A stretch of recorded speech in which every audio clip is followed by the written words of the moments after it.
MA clinical psychology उर्फ MPhil उर्फ MSci का एंट्रेंस क्लियर करना है एंड एम है कोई गवर्नमेंट इंस्टीट्यूट्स मिले आपको। तो सबसे पहले तो मैं गवर्नमेंट इंस्टीट्यूट्स को एंट्रेंस को दो भागों में डिवाइड करना चाहूँगा।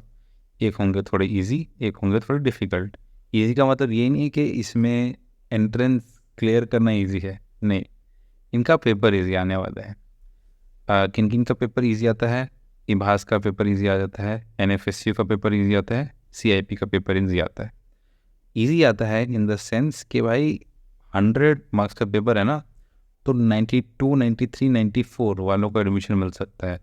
न हो सकता है 92, 93 वालों को भी ना मिले। क्यों? क्योंकि भाई टॉप 5 सेलेक्ट होने या टॉप 10 सेलेक्ट होने हैं, एग्ज़ाम ईजी आ रहा है तो मार्जिन ऑफ एरर बहुत कम हो जाता है। कुछ इंस्टीट्यूट्स जैसे निमैंस, KGMU या लोकप्रिय गोपीनाथ, इनका एंट्रेंसेस थोड़ा मुश्किल आने वाला है। लाइक 100 में से 88, 89 भी आ रहे हैं, there is a good chance कि आपका सिलेक्शन हो जाएगा। सो इनका पेपर आता है डिफ़िकल्ट, तो मार्जिन ऑफ एरर थोड़ा सा बढ़ जाता है। ऑफ कोर्स हो सकता है आपको लगे कि 4-5 मार्क्स का मार्जिन ऑफ एरर बढ़ रहा है, लेकिन हाँ, 4-5 मार्क्स भी काफ़ी होते हैं। अब तैयारी कैसे करनी है? सबसे पहले तो मैं कहूँगा कि दो तरीके हैं तैयारी करने के लिए। एक है छोटा तरीका, शॉर्टकट तरीका, एक है लंबा तरीका। लंबे तरीके के लिए अंकिता ने हमें इस वीडियो में बताया गया है, आप जाके वीडियो देख सकते हैं। छोटे तरीके में मैं कहूँगा ज़्यादा कुछ नहीं, सिर्फ 8 महीना दे दो, सिर्फ 8 मंथ्स।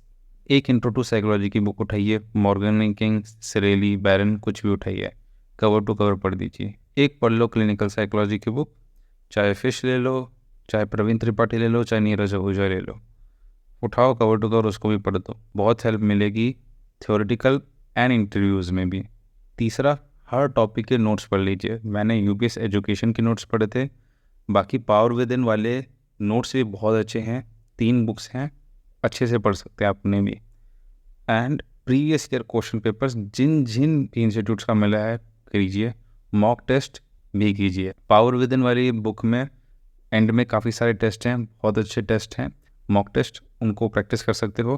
बाकी UPS एजुकेशन वालों ने भी हाल ही में एक बुक लॉन्च करी है, उसमें भी आप क्वेश्चन प्रैक्टिस कर सकते हो। ये सारी चीज़ें करने में आपको मेरे ख्याल से 7 से 8 महीना लग जाएगा। सारी चीज़ें कवर हो जाने वाली हैं अच्छे से एंड मैक्सिमम एंट्रेंसेस आप निकाल लोगे। इंटरव्यू के लिए मैं आपको एक सजेशन दूंगा, साइकोलॉजिस्ट क्यों बनना चाहते हो, अपने डिसर्टेशन के टॉपिक, अपना इंटर्नशिप एक्सपीरियंस एंड किस पॉपुलेशन के साथ काम करना है, ये चारों जवाब आपको अच्छे से पता होना चाहिए और अपना इंट्रो देना बढ़िया से। जितने ज़्यादा एंट्रेंसेस दे सकते हो उतने ज़्यादा एंट्रेंसेस दीजिएगा, आपका किसी अच्छे इंस्टीट्यूट्स में 100% एडमिशन हो ही जाएगा।